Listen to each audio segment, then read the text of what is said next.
साल 1995 की बात है। मशहूर फिल्म निर्देशक मणि रत्नम की फिल्म रिलीज होती है। नाम था बॉम्बे। मणि रत्नम ने ये फिल्म मुंबई में हुए सांप्रदायिक दंगों पर बनाई। इस फिल्म में शिव सैनिकों के भेष में मौजूद लोगों को मुसलमानों को मारते और लूटते हुए दिखाया गया। फिल्म के अंत में शिवसेना सुप्रीमो रहे बाल ठाकरे से मिलता जुलता एक किरदार इस हिंसा पर दुख जाहिर करता नजर आता है।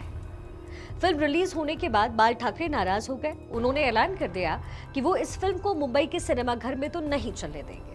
उस वक्त में बाल ठाकरे का मुंबई में अच्छा खासा प्रभाव था, दबदबा था, और उनके इस ऐलान का मतलब था कि फिल्म मुंबई में रिलीज नहीं होना। आखिरकार मणि रत्नम ने अमिताभ से रिक्वेस्ट की कि वो जाएं और बाल ठाकरे को मनाएं। अमिताभ न सिर्फ बाल ठाकरे के मित्र थे बल्कि इस फिल्म के डिस्ट्रीब्यूटर भी थे। कहते हैं कि अमिताभ बाल ठाकरे के घर पर पहुंचे और उन्होंने उनसे पूछा कि क्या शिव सैनिकों को दंगाइयों की शक्ल में दिखाया जाना उन्हें बुरा लगा है, अखरा है क्या? ठाकरे ने बेबाक जवाब दिया, बिल्कुल भी नहीं। मुझे बुरा लगा फिल्म में ठाकरे के कैरेक्टर का दुख जाहिर करना। उन्होंने आगे कहा, मैं कभी किसी बात पर अफसोस जाहिर नहीं करता। बाल ठाकरे के जीवन पर आधारित ये किस्सा अक्सर मीडिया रिपोर्ट से लेकर के उनकी जीवनी तक के बारे में साझा किया गया, लेकिन ये किस्सा कहता है कि बाल ठाकरे थे क्या।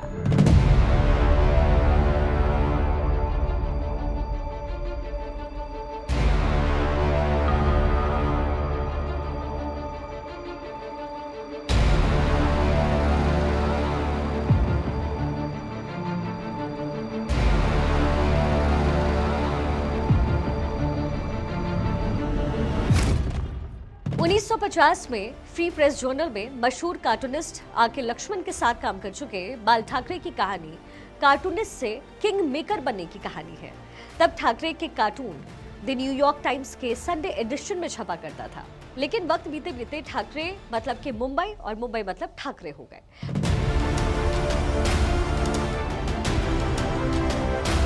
उनका मुंबई में क्या कद था, इसका अंदाजा आप इस बात से जरा लगाइए कि उनके निधन के बाद पूरा मुंबई बंद हो गया।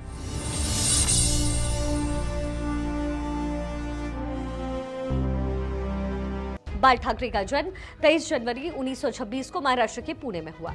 ठाकरे 9 भाई बहनों में सबसे बड़े थे।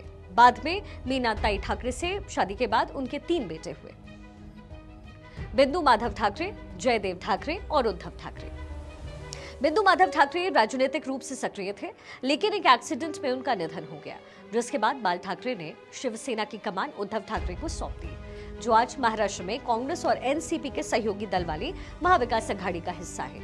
उस कांग्रेस का जिसका बाल ठाकरे पूरी जिंदगी विरोध करते रहे। लेकिन जितनी दिलचस्प बाल ठाकरे की कार्टूनिस्ट से किंग मेकर बनने की कहानी है, उतनी ही दिलचस्प उनके नामकरण की कहानी भी है।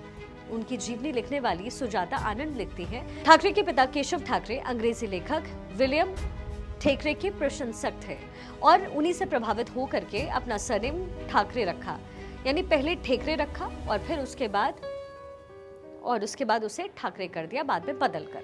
बाला साहेब ठाकरे के जीवन से जुड़े हुए कुछ दिलचस्प और अनसुने किस्से मैं आज आपको बताऊंगी कि आखिर एक साधारण से कटकाठी वाला व्यक्ति कैसे मुंबई का किंग बन गया।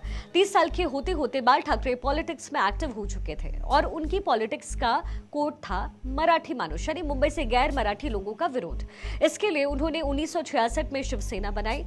जल्द ही वो मुंबई और महाराष्ट्र के मराठी मानुष से कनेक्ट हो गए और फिर तो जैसे मुंबई पर उनका राज चलने लग गया। लेकिन उनकी पॉलिटिक्स की एक खूबी रही, उन्होंने कभी खुद चुनाव नहीं लड़ा और हमेशा किंग मेकर की भूमिका निभाई। ठाकरे बला के बेबाक थे।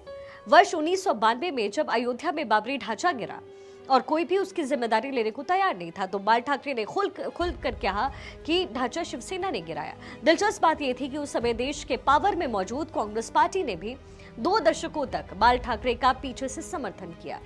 शुरुआती दिनों में कांग्रेस ने कम्युनिस्ट आंदोलन को तोड़ने में उनकी मदद की। बाद में उनका इस्तेमाल कांग्रेस के अंदरूनी लड़ाइयों में हिसाब चुकता करने के लिए कांग्रेस ने किया और शायद इसलिए आपातकाल में भी उन्होंने सारे विपक्ष को दरकिनार कर इंदिरा गांधी का समर्थन किया। 1978 में जब जनता सरकार ने इंदिरा गांधी को गिरफ्तार किया तो उन्होंने उसके विरोध में बंद का भी आयोजन किया था। कुछ ऐसा ही रिश्ता उनका शरद पवार के साथ रहा। दिन भर वो शरद पवार का विरोध करते थे, जबकि शाम में वो उन्हें डिनर पर मातोश्री इनवाइट करते थे। पवार खुद कहते थे कि बाला साहेब ठाकरे सियासी तौर पर उनके सबसे बड़े दुश्मन हैं, लेकिन निजी तौर पर सबसे अच्छे दोस्त भी हैं। शरद पवार अपनी आत्मकथा और माई टर्म्स में लिखते हैं कि बाला साहेब का उसूल था कि अगर आप एक बार उनके दोस्त बन गए तो वो ताउम्र ये दोस्ती निभाते थे। और सितंबर 2006 में जब सुप्रिया ने राज्यसभा चुनाव लड़ने का ऐलान किया तो बाला साहेब ने उनके सामने से अपना प्रत्याशी विड्रॉ कर लिया ताकि सुप्रिया निर्विरोध चुनाव लड़ सके। यही नहीं, बाला साहेब ठाकरे शराब और सिगार पीने के शौकीन थे और दूसरे नेताओं की तरह कभी भी इसे छिपाया नहीं। ऐसा ही एक किस्सा है 1995 का, जब उनकी पार्टी की जीत पर एक दावत दी गई। ठाकरे जब दावत पर पहुंचे तो पता चला कि पीने के लिए जूस और सॉफ्ट ड्रिंक्स मिल रही है। ठाकरे ने कहा कि पार्टी जीत की जश्न की है भाई, तो कम से कम शैंपेन तो होना चाहिए ना। आयोजकों ने जवाब दिया कि पार्टी में सीएम मौजूद हैं, ऐसे में सार्वजनिक रूप से शराब कैसे सर्व करें। ये सुनते ही ठाकरे ने अपना सिर उठाया और कमरे के दूसरे कोने में खड़े मुख्यमंत्री मनोहर जोशी से चिल्लाकर कहते हैं, कायरे माना तू पीतोस नहीं का। कहने का मतलब था, क्या मनोहर तुम पीते नहीं हो क्या।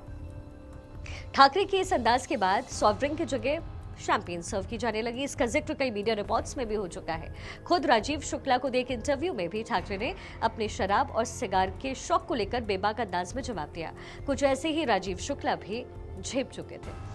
ठाकरे कुछ ऐसे व्यक्ति थे जिन्होंने पाकिस्तान से मैच का विरोध किया और वानखेड़े स्टेडियम के पिच को खुदवा दिया, लेकिन बाद में उन्होंने ही पाकिस्तान के क्रिकेटर जावेद मियांदाद को अपने घर डिनर पर भी इनवाइट किया। हालांकि उनके कैरेक्टर में एक और चीज थी और वो ये थी कि सत्ता के इतने करीब रहने के बाद भी उन्होंने कभी कुर्सी की चाह नहीं रखी। वो पार्टी और सरकार दोनों को अपने घर मातोश्री से ही चलाते रहे और शायद यही उनकी ताकत का राज भी था। लेकिन शिवसेना की कमान मिलने के बाद उद्धव ने न सिर्फ ये परिपाटी बदली है, बल्कि सीएम बनने के लिए बीजेपी के साथ वर्षों का रिश्ता खत्म कर कांग्रेस और एनसीपी से हाथ भी मिलाया है।